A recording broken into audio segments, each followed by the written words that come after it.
We're looking at the interior of the 23 Jeep Grand Cherokee L Overland.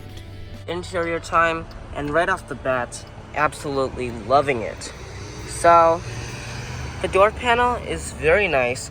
You have this soft touch plastic, real open floor wood trim, fancy leather, and some storage down below. And yes, storage in this Grand Cherokee L is very abundant. All of your switchgear will be located here and surrounded by gloss black plastic.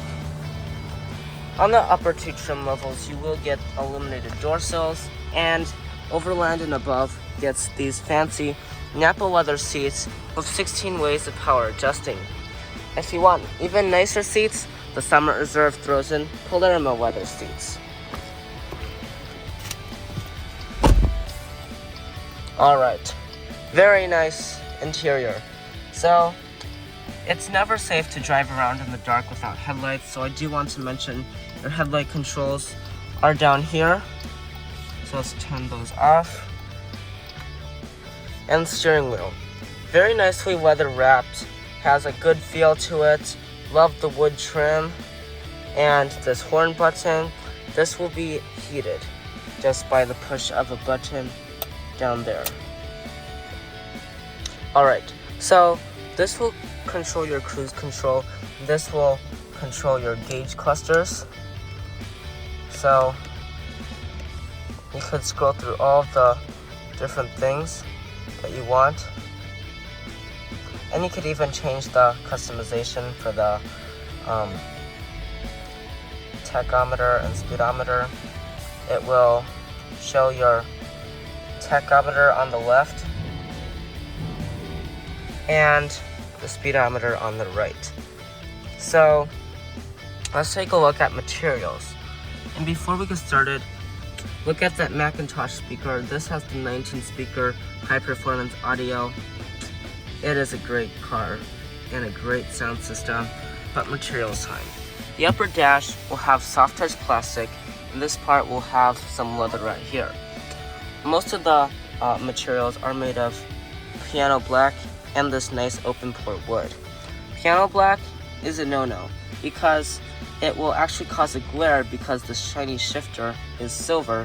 And look, fingerprints, dust, and well, around the shifter, you have to turn the shifter, see?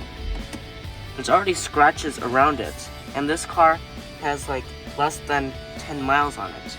That's a no-no.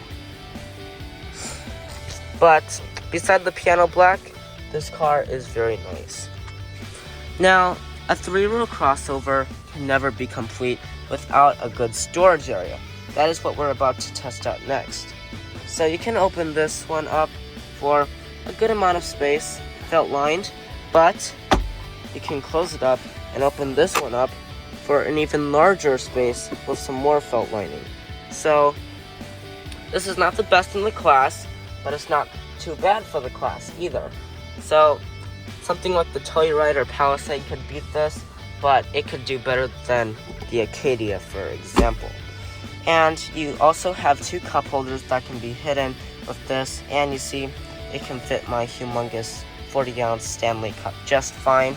And you can push this up for a sunglasses holder and a wireless charger if you option it on. Alright, now let's take a look down here. Everything is piano black. You also have air suspension settings.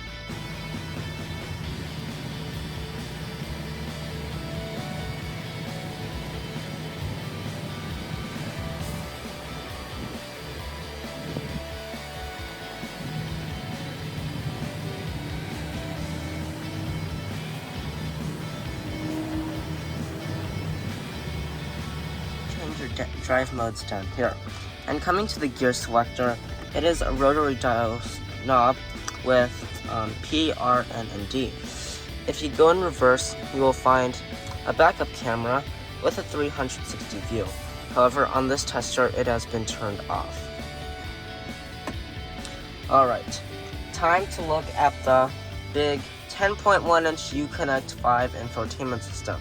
This is faster than the Uconnect 4, but less intuitive. And this one works exactly like your phone would work. So you could go see all of different apps, Android Auto, Apple CarPlay, all of that. And then, let's see, you can turn on the passenger screen. It is on right now, it's just covered in plastic. And you could actually fold down the headrests of the third row. I think that is really cool because, well, I don't think any car can do that. That's kind of random, but that's what makes this car a good car.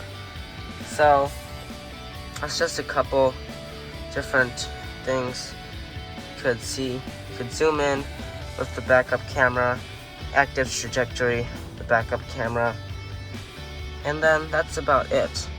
Now, you can control your climate controls from here, or you could use the physical knobs and buttons down below. You do have a seat massager, however, I can't find it because there's no button on the door, which I was expecting, so I don't exactly know what to think about that. But this is very nice Uconnect 5, great thing to come out of Chrysler, and let's see if the Wi-Fi will work. Alright, so this does have a Wi-Fi hotspot, but I'm not gonna buy that because I'm just going to be sitting here. Let's take a look at climate controls. You can adjust the temperature and the fan speed, and you do have 3 stages of heated seats and 3 stages of ventilated seats, both for the driver and passenger, and you have different modes, and you can turn on the airflow. So, great job, Jeep. Very nice interior. And to wrap things up, you will have up top a nice panoramic sunroof. Time to get on the passenger side. This is a very nice place to spend time, especially because it has the front passenger interactive display.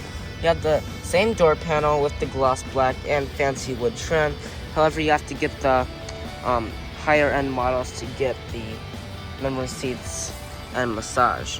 So you do have very nice Napa leather that's 16 ways power adjusting. Alright, very nice Jeep. So you have this fancy wood trim and the interactive display. So let's see if I can figure this out, because there's this plastic on top of it. I don't know if I'm allowed to take that off. But you have the interactive display, so you don't have to use the driver's Uconnect 5 display. Very roomy. You have a glove box that's covered in plastic. This part here is plastic, and that's not very nice because this is a $65,000 vehicle, and I'd like to see that. So, otherwise, very nice. But now let's get into the second. It is time that we get into the second row of the Jeep Grand Cherokee L. Door panel, love the materials, the wood trim, and the chrome accents. These seats can slide with this bar underneath here, and they will recline as well. So, the Summit Reserve will get a center console in the middle. And I'm sitting in the second row now. Right off the bat, seats are as hard as a rock. Lower back support is okay, but this does have the Napa leather, but the nicer the leather doesn't always mean more comfortable. So you can have nice leather, but it's like covering a park bench in Napa leather. The cushioning is not there. Jeep has to work on the cushioning. It's as hard as a rock. I'm just saying. So, let's see. Climate controls. You have your own zone. If you get the Summit Reserve, you will get a 4th zone of climate controls. So that means each individual passenger seat gets their own zone of climate controls. You do have 2 USB-A's and 2 USB-C's with a storage tray and 2 cubbies down below, and this power socket. In addition to that, you will have 3 stages of heated seats.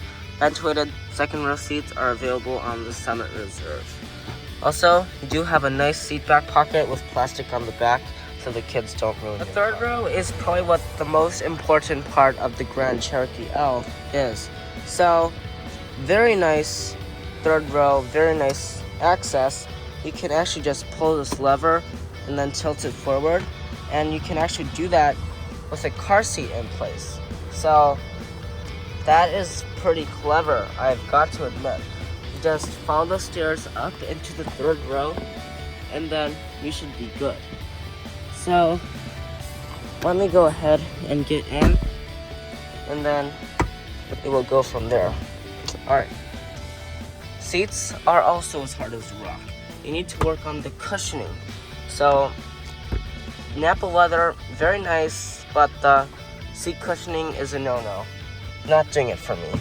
You have this soft touch material for your armrest and a cup holder, and you will have 2 USB-A's and 2 USB-C's, one of each on both sides. You will not, however, get sunshades on either side. So you can also adjust your seating position with the push of a button. You see, those are the buttons. I also have it on my side. See, it doesn't seem to be working. I think that's because the seats are all the way reclined, but very good, and I like how they're very nice about giving you a hands-free power access to the cargo area. So let me just see if I can find the sensor, or I can push the button right there. Alright, not too bad back here. You have about 17 cubic feet behind the third row. Fold down the third row for 46.8. And surprisingly, you can also fold down the second row just by the push of the button.